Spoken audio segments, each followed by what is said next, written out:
Hey folks, and welcome to the 5th part of my Beginner's Guide series. In this video I'm going to talk about the optimization station added to Tom Clancy's The Division 2 with Title Update 12. How it works, what you'll need, and how to use it. Let's jump into it.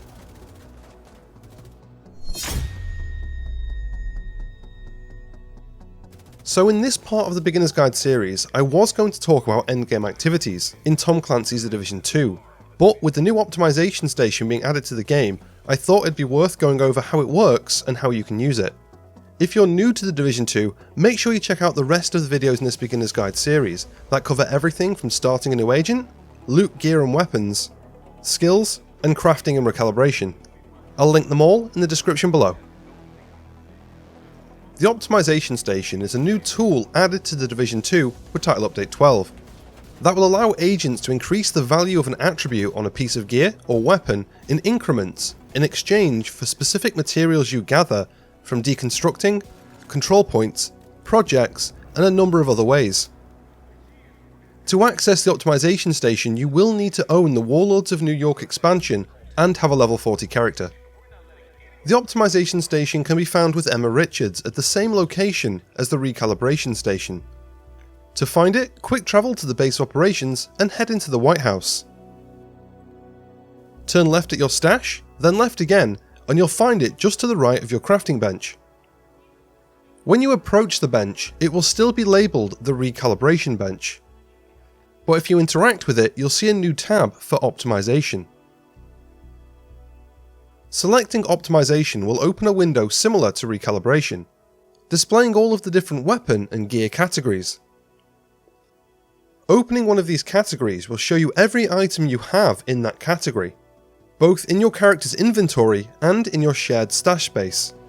Using backpacks as an example, when you open the category, you'll notice that items with attributes that you're able to optimize will have a message under the item.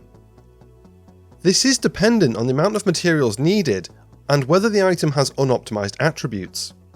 More on materials you'll need shortly. If you choose the item you want to optimize from the list, you can then select the attribute you want to optimize. The only restriction to optimization is that you can't optimize an attribute that's already been recalibrated.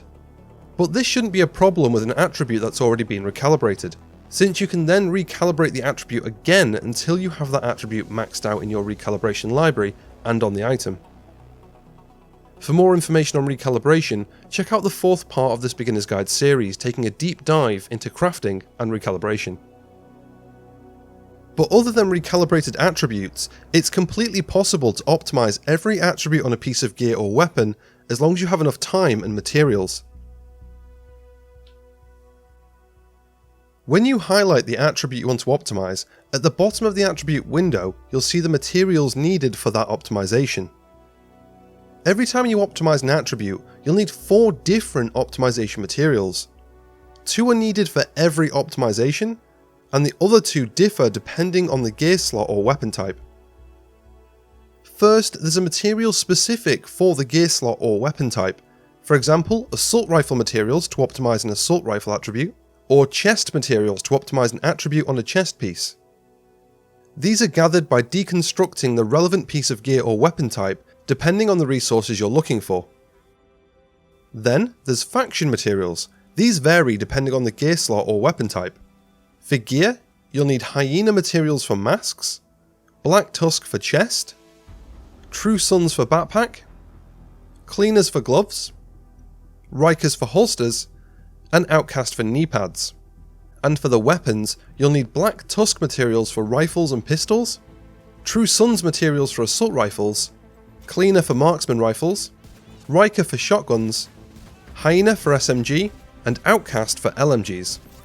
These are all gathered by killing the relevant faction named NPC. For example, a named True Sun boss will drop True Sun's materials. The final 2 materials don't have any variants, but are needed for every optimization, no matter the gear slot or weapon type, making these the most valuable and needed materials. There's field recon data.